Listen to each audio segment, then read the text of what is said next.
name's McKraken, Phil McKraken.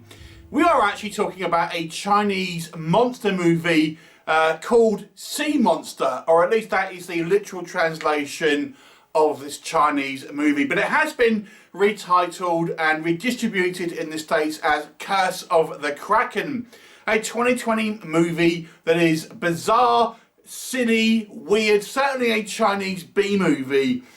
So let's talk about the plot, if we can. Now, this is actually technically a science fiction movie because it actually takes place 100 or so years in the future, although the aesthetics, you wouldn't really know that, to be honest. But essentially the reason they do that is because they say pollution and urban decay is to such a point now where the seas are so polluted it's created all these kind of like mutated creatures, and this kind of Kraken type creature is one of them. And we see essentially a kind of prologue where this Kraken attacks this kind of beachfront and kills a bunch of people. And then it kind of flips to our main story, which is a few years later, where we have this vessel, this ship, travelling along, and they are actually attacked by this creature, albeit a little bit slyly at first, where it sticks one of its tentacles in one of the crew members' mouth and kind of makes him a fish man. And then we have our crew getting attacked by a random bunch of pirates, and obviously a big battle at the end. So that's the kind of plot in a nutshell. Let's talk about what works. This will be a short section, don't worry. Okay, so what works? I will say there is some inventive camera work with this movie. And it's not always to the actors' benefit, I will say, because there's some really weird shots here that really don't make the actors look particularly good. Some of the angles here, like shooting from like above, so you kind of see the up the actors' nostrils and things like this. It's like some weird shots, but I think the director here is just trying to have these kind of weird and kind of kooky angles. But some of them are quite fun. There's some quite kind of fun jump cuts. So the director at least has, I think, a little bit of directorial style.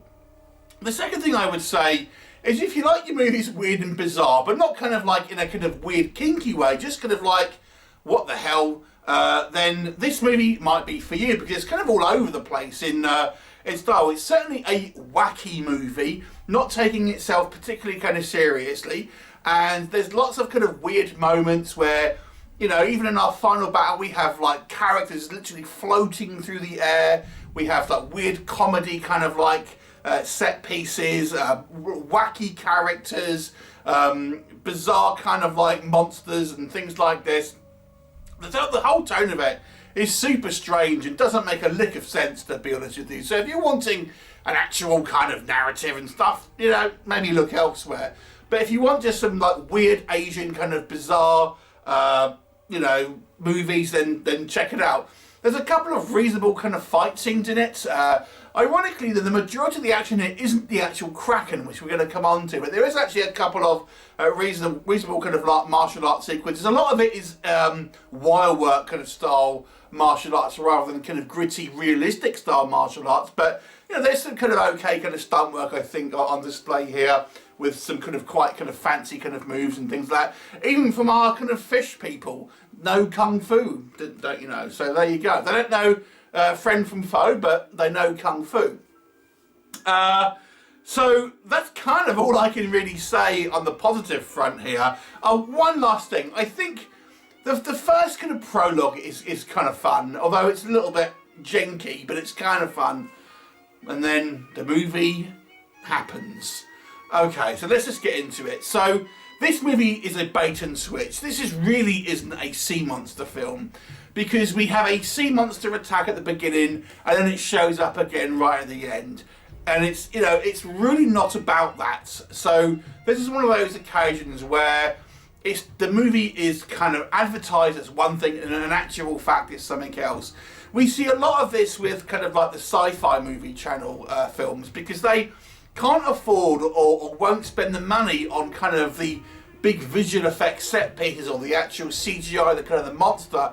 So instead it kind of fills out the running time with kind of like human bad guys and things like this, because they're kind of cheaper. And this is exactly what this movie does, to quite an extreme, to be honest, where to be honest, the Kraken itself is absent from the vast majority of the film. It's at the end and it's at the beginning, and we get one little small sequence about midway through, which is literally a couple of seconds, and that is it.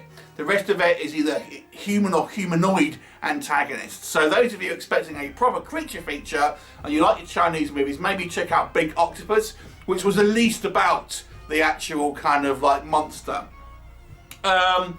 So yeah, it's a little bit of a bait and switch, but what do you get? You get a bunch of kind of weird kind of pirates who look like a bunch of like Peter Pan cosplayers in a very kind of unconvincing kind of fashion.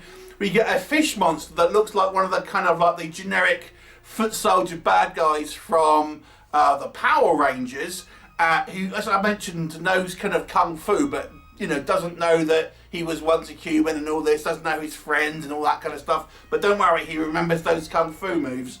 And that's kind of the bulk of the running time, is this kind of like this kind of conflict with these bunch of pirates. And then of course we get the inevitable internal conflict with our group of protagonists where, you know, we have a couple of rivals who are vying for power, and we get our good guy, we get our generic kind of like his mean rival and etc. The pretty girl, the wise old man, the comedy chef. They're all there. You know, they all these kind of like stereotypes are in the movie.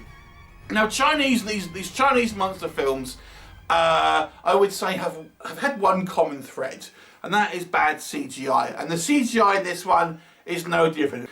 It's a pretty bad standard. In actual fact, there's some sequences here where it literally kind of looks like a kind of a cartoon. These tentacles kind of like don't really kind of make sense. They impale people, but they don't really stick to people, things like that. The fish monster creature, his scenes are way too overdone. We get this guy comes back and back.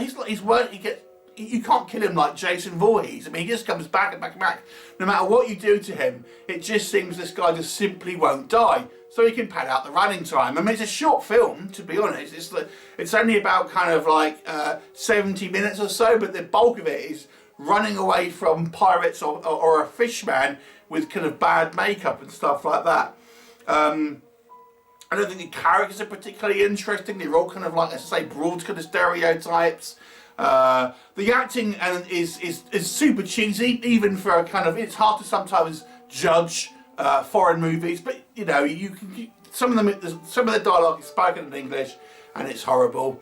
The action sequences, although I think there are some kind of a reasonable kind of stunt work here, and there are some people who are clearly know martial arts, it's just kind of overcooked. There's way too much kind of wire work and things like this. The actual aesthetic that it's meant to be 100 or so years in the future, it's just a thing to kind of like get the kind of the idea that there's pollution and it's built up. There's no real attempt here to make it look any type of future or anything like that. Everyone's just wearing the clothes of today, haircuts of today, technology of today. There's nothing really here to kind of say this is meant to be, 100 or so years in the future. It's kind of like, why even have that really? It's just silly. And yeah, there's some of the deaths here are pretty kind of like disappointing and stuff like that, and lots of kind of CGI muzzle flashes that are kind of done quite badly. Overall, this is a pretty bad movie by any sense. But I will say, if you really just want to watch a bad movie and just going to watch it in disbelief and like, oh my god, I can't believe this is so kind of crappy, then maybe watch this one. If you want a little bit more of a, you know, I can't believe I'm about to say Big Octopus is a better movie, but it is.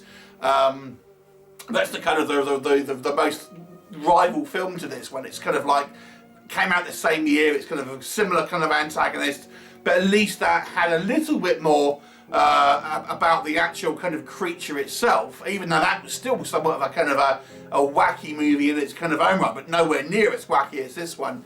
This one was quite hard to sit through, to be honest. Even the final confrontation was just very, very silly. And, you know, people sacrificed themselves for no reason. Very, very silly. And the editing as well. The editing is horrible in this movie. It lurches so much from one scene to another. Very, very choppy indeed. So, how do I rate this one?